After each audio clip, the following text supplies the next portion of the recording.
Assimilation का मतलब आप पहले से क्या जानते हैं, व्हाट यू ऑलरेडी बिलीव, और अकोमोडेशन का मीन्स उस बिलीव से, उस एग्जिस्टिंग इंफॉर्मेशन से कुछ नया क्रिएट करना, कुछ नया इनिशिएट करना।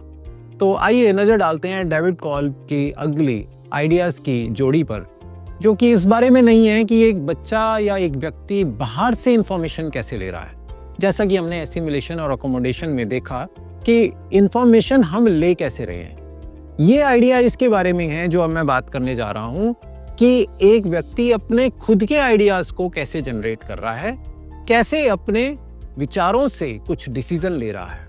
तो आइए इसको समझते हैं।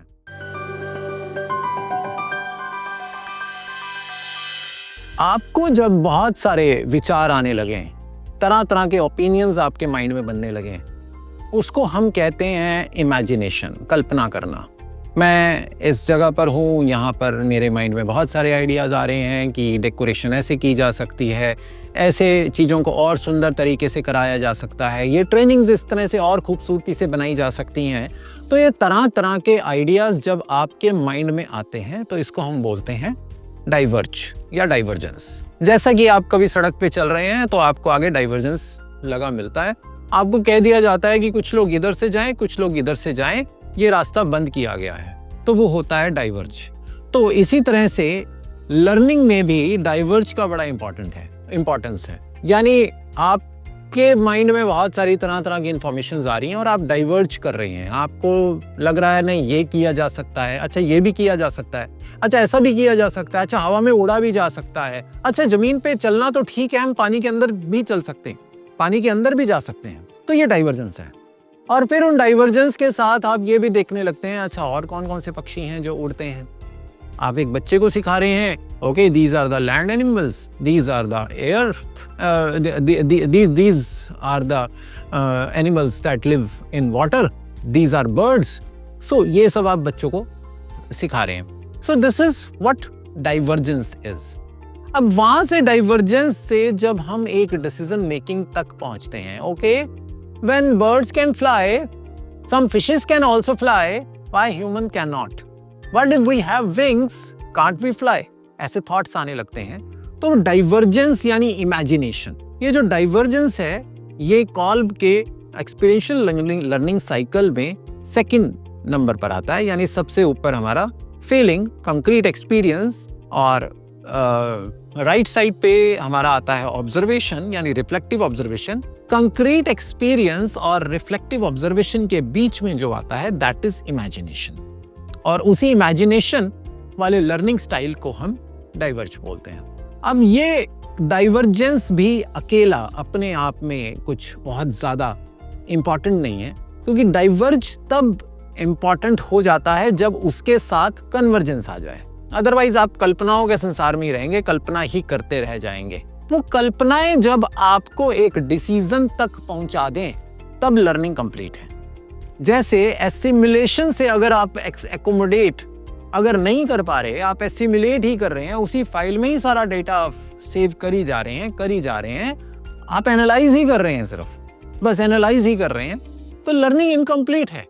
उसी तरह से अगर आप डाइवर्ज कर रहे हैं और डाइवर्ज के बाद आप डिसीजन मेकिंग तक नहीं पहुंच रहे, तो आपकी लर्निंग इनकम्प्लीट है। तो डाइवर्ज के साथ इंपॉर्टेंट हो जाता है कन्वर्ज करना। ये कन्वर्ज कॉल्ब एक्सपीरियंशियल लर्निंग साइकिल में एब्स्ट्रैक्ट कंसेप्चुअलाइजेशन और एक्टिव एक्सपेरिमेंटेशन के बीच में आता है। तो ये हमारा डिसीजन मेकिंग वाला पिलर है। एक्टिव एक्सपेरिमेंटेशन और एब्स्ट्रैक्ट कंसेप्चुअलाइजेशन, यानी हम थियरीज को समझ रहे हैं, कॉन्सेप्ट को समझ रहे हैं और फिर करके देख रहे हैं।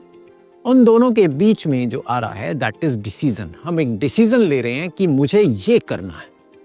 आपने 10 ऑप्शंस के बारे में सोचा और फिर उन ऑप्शंस के बारे में सोचकर आप एक फाइनल डिसीजन पर आए कि मुझे ये करना है। That is known as convergence. Classroom में क्या इंपॉर्टेंस है डाइवर्ज एंड कन्वर्ज का? जब हम तरह तरह के प्रैक्टिकल रिसर्च वर्क बच्चों को देते हैं, कोई आर्ट वर्क बच्चों को दिया है, तो वहाँ इनका बड़ा इंपॉर्टेंस हो जाता है। अगर हमने कोई पिक्चर ड्रॉ करवानी है, अगर हमने पोस्टर मेकिंग का काम दिया है, ड्राइंग का काम दिया है, या कोई साइंस प्रोजेक्ट का काम दिया है, तो वहाँ बच्चे को हमें खुलकर अपॉर्चुनिटी देने की जरूरत है। ओके बेटा, लेट्स इमेजिन। मैं कोई गाइडेंस नहीं दे रही हूँ, तुम्हें खुद इमेजिन करना है। नॉर्मली मैंने देखा है, एक ड्राइंग का टीचर है तो ड्राइंग का टीचर बोर्ड पे ड्रॉ कर रहा है और उस ड्राइंग को देखकर बच्चे ड्राइंग कर रहे हैं। Is it really learning? आप लर्निंग आउटकम्स देखो क्या है उसके। बच्चे ने क्या करना सीखा? Replication. Is it a learning? अगर बोर्ड पे ड्राइंग नहीं है तो क्या बच्चा खुद से कुछ ड्रॉ कर पाएगा? I don't think so. ठीक है, शुरुआती दौर में थोड़े समय के लिए आप कुछ रेप्लिकेशन करवाएंगे, वो इंपॉर्टेंट है, अपनी जगह उसकी इंपॉर्टेंस है। बट वो रेप्लिकेशन क्या है? वो एक्चुअली एसिमुलेशन है, nothing more than that. Assimilation के बाद अकोमोडेशन इंपॉर्टेंट है। उसी तरह से जब बच्चा इमेजिन कर रहा है तो उसके बाद डिसीजन इंपॉर्टेंट है। तो लेट हिम इमेजिन। ओके, आज आप इमेजिन करेंगे एक बहुत ही खूबसूरत क्लासरूम और उसका एक पिक्चर बनाएंगे। ओके, क्या क्या हो सकता है एक खूबसूरत क्लासरूम में? मैम, बहुत अच्छी डेकोरेशन हो सकती है, यहाँ पर हम बोर्ड पे बहुत कुछ लगा सकते हैं। कोई बच्चा कहेगा यहाँ पे इसमें गंदगी नहीं होनी चाहिए, डस्ट नहीं होनी चाहिए। कोई कहेगा क्लीन वॉल होनी चाहिए। कोई कहेगा नहीं, वॉल पे चारों तरफ चार्ट्स होने चाहिए। कोई कहेगा बोर्ड भी नहीं होना चाहिए। कोई कहेगा नहीं, बोर्ड होना चाहिए बट बोर्ड डेकोरेटेड होना चाहिए। कोई कहेगा ये बोर्ड जो है, बोर्ड के चारों तरफ हमें एक कुछ बॉर्डर बना देना, कुछ हमें इसको डेकोरेट कर देना है। तरह तरह के आइडियाज आने लगे। क्या कभी करवाया ऐसा क्लास में? Let them think. आपका काम नहीं है बच्चे को स्टेज पे चढ़ के साधु बन के पढ़ाना समझाना। आपका काम है एक ऐसा एनवायरनमेंट फैसिलिटेट करना कि लर्निंग खुद ब खुद हो जाए। यही रेजियो एमिलियो अप्रोच है, यही कॉल्ब एक्सपीरियंशियल लर्निंग साइकिल है। Learning is through experiences. वो होने दो उसको। ये प्रोसेस ऑफ इवोल्यूशन है। हम टीचर ऐसा सोचते हैं कि हमने बढ़िया पढ़ाया तो बच्चा सीख गया। No, learning is by experiences. जितना झटका जोर की बच्चे को लगेगा उतना जल्दी वो सीखेगा। तो let him imagine. Okay, so this is your classroom. सब बच्चे अपने अपने क्लासरूम को बनाएंगे, सब अपने अपने इमेजिनेशन से अपने क्लासरूम को बनाएंगे। अब हमने इमेजिन तो बहुत सारी चीजें कर ली, बच्चा बनाएगा क्या? वो बोर्ड बनाएगा या नहीं बनाएगा? वो बहुत सारे चार्ट्स और बहुत सारे कलरफुल पेपर लगाएगा या क्लीन रखेगा बॉल? अब वो है कन्वर्जेंस यानी डिसीजन।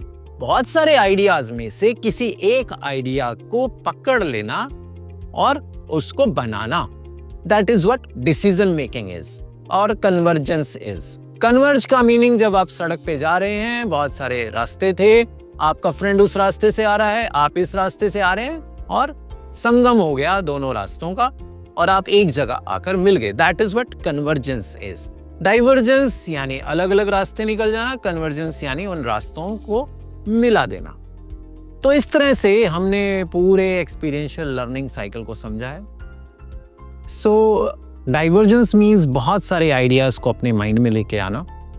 जैसे आपने बर्ड्स को फ्लाई करते देखा, आपने पेपर प्लेन को फ्लाई करते देखा, और भी तरह तरह की चीज़ों को, आपने लीव्स को फ्लाई करते देखा, और उन सब आइडियाज़ को, उन सब तरह तरह के अप्रोचेस को आपने बड़े अच्छे से इमेजिन किया, एग्जामिन किया, एनालाइज किया एंड देन उनको कन्वर्ज किया एक सिंगल आइडिया में। और आपने अब एक फ्लाइंग सूट बनाया या एक प्लेन बनाया जिसमें वो सब आइडियाज़ जो आपने इमेजिन किए थे, देखे थे, एनालाइज किए थे, उन सब को आपने एक जगह कन्वर्ज कर दिया।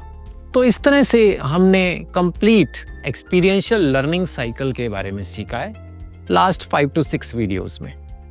और हमने समझा कि कैसे कोई एक पर्सन इस साइकिल के थ्रू फुल लर्निंग ले सकता है, जिसको हम फुल साइकिल लर्निंग भी बोलते हैं। हमने देखा कि कोई भी लर्निंग है वो सबसे पहले कंक्रीट एक्सपीरियंसेस के थ्रू स्टार्ट होती है। यानी हमारे सेंस ऑर्गन्स, 5 सेंस ऑर्गन्स में से कुछ सेंस ऑर्गन्स एंगेज होते हैं किसी चीज के साथ और हम उसको फील करते हैं। अब जैसे प्लांट है, अब मुझे प्लांट का रिप्रोडक्शन करना है तो मैं सबसे पहले इसके साथ एंगेज होऊंगा, फीलिंग करूंगा। Okay, so this is a plant. मैं मिट्टी को महसूस करूंगा, प्लांट के टेक्सचर को महसूस करूंगा, फिर मैं इमेजिन करूंगा ओके इस प्लांट को ग्रो किया जा सकता है, या इमेजिन कह लो, या हम उसको डाइवर्ज बोल सकते हैं। हम बहुत तरह तरह के ऑप्शन सोचेंगे कि ओके ऐसे किया जा सकता है, इसके स्टेम को कट किया जा सकता है।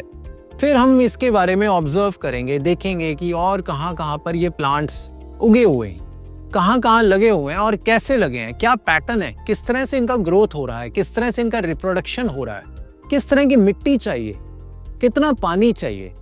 फिर हम एनालाइज करते हैं कि अच्छा ऐसी मिट्टी चाहिए, क्या ऐसी सॉइल मिलेगी, क्या इतना वाटर हम दे पाएंगे, नहीं दे पाएंगे, हमें कहाँ लगाना है, उसको ओट में लगाना है या सॉइल में लगाना है।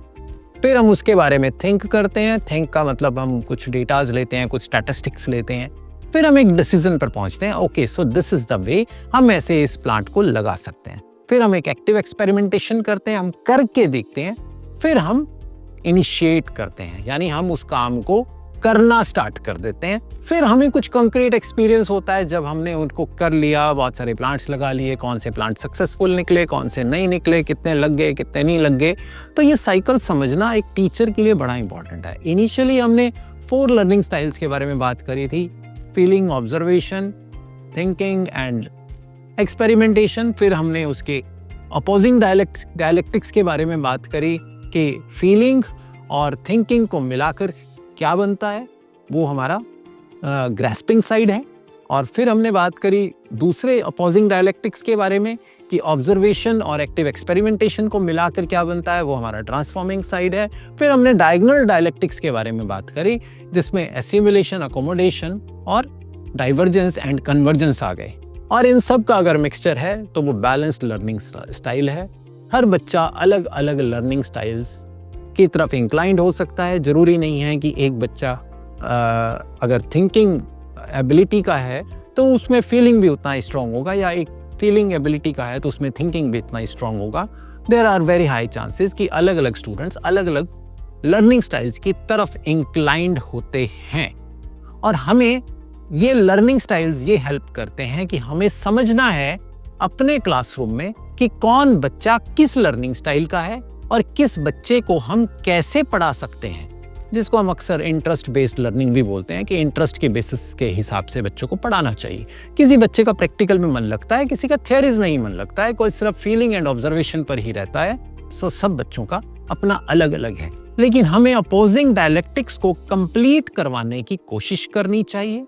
अगर फीलिंग साइड बच्चा ज़्यादा है तो उसको थोड़ा थिंक भी करवाएं, अगर ऑब्जर्वेशन साइड ज़्यादा है तो एक्ट भी करवाएं, एक्टिंग साइड ज़्यादा है तो उसको ऑब्जर्व करवाएं, थिंकिंग साइड ज़्यादा है तो उसको हम फील भी करवाएं। आप जो थिंक कर रहे हो, क्या वो धरातल पे, क्या वो एक्चुअल में, वाकई में क्या वो चीज़ है। एक बच्चा सोच बहुत ज़्यादा रहा है लेकिन रियल वर्ल्ड में एक्सपीरियंस ही नहीं कर रहा, वो सोची जा रहा है लेकिन रियल वर्ल्ड में वो चीज़ें इंप्लीमेंट ही नहीं होती हैं, तो लर्निंग इनकम्प्लीट है। तो थिंकिंग है तो उसके साथ फीलिंग भी होनी चाहिए। तो इसीलिए अपोजिंग डायलेक्टिक्स बड़े इंपॉर्टेंट है। और अगर अपोजिंग डायलेक्टिक्स हम डायरेक्टली कंप्लीट नहीं करवा सकते तो हमें पार्टनर्स या पेयरिंग का ऐसा सॉल्यूशन बनाना चाहिए। क्लासरूम में 2 बच्चों को पेयर्स बनाकर ऐसे बिठाया जाए कि उनके डायलेक्टिक्स कंप्लीट हो जाएं। एक बच्चा अगर ऑब्जर्व ज़्यादा करता है तो दूसरा एक्सपेरिमेंट वाला उसके साथ पेयर अप कर दें तो उनका लर्निंग साइकिल कंप्लीट हो जाएगा। तो ये बहुत इंपॉर्टेंट है किसी भी टीचर के लिए एक्सपीरियंशियल लर्निंग साइकिल को समझना। तो इस वीडियो के साथ हमारा एक्सपीरियंशियल लर्निंग साइकिल का टॉपिक कंप्लीट हो जाता है। नेक्स्ट वीडियो में हम नेक्स्ट टॉपिक के बारे में बात करेंगे। Thank you.